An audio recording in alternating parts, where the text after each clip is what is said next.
Salut les petits loups! Agent secret, espion, ça fait appel à l'imaginaire, non? Alors, oubliez tout de suite tous les films qui traitent de ce sujet et laissez Tom Cruise de côté. Je veux vous montrer que derrière le super-héros se cachent des hommes, des femmes beaucoup plus discrets. Mais chut, ne le dites à personne.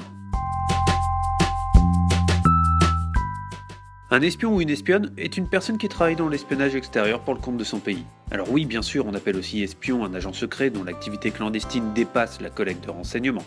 Vous allez me dire c'est quoi, qu'est-ce qu'il fait?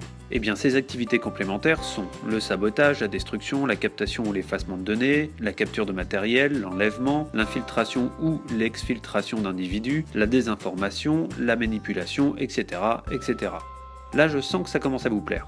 Mais toutefois, sans pour autant jouer au James Bond, l'espion moderne est encore formé à des actions plus classiques.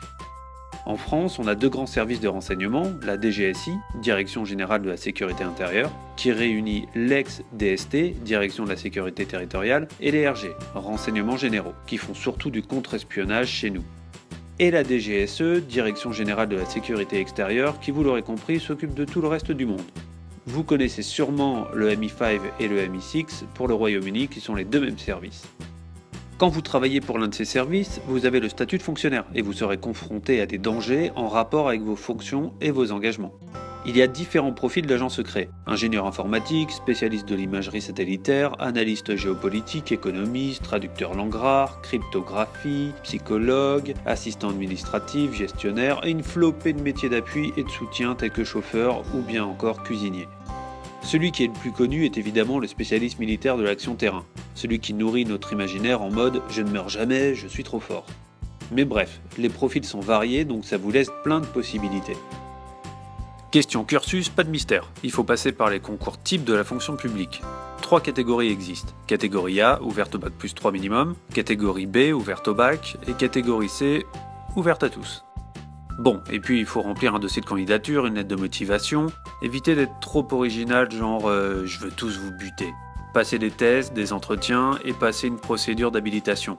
En gros, ils enquêtent sur vous, donc mieux vaut éviter d'avoir un casier judiciaire ou des comportements suspects. Niveau salaire, vous vous doutez bien que je n'ai pas les informations concernant les salaires, mais sachez qu'en tant que fonctionnaire d'État, vous dépendez de la grille de salaire de la fonction publique. Une différence quand même, vous aurez également un système de primes. À mon avis, votre efficacité en est le principal déclencheur. Pour conclure, on se dit souvent que ce n'est pas fait pour nous, car on a une vue rétrécie des métiers liés à l'espionnage, alors qu'en fait vous venez de voir qu'il existe plein de métiers dans ce secteur. Et à moins de vivre dans une grotte, on voit bien que le monde actuel ne peut se passer de ces profils, et que les agents d'espionnage ont un avenir garanti pour encore de longues années. Alors salut les petits loups, et surtout, surveillez vos arrières.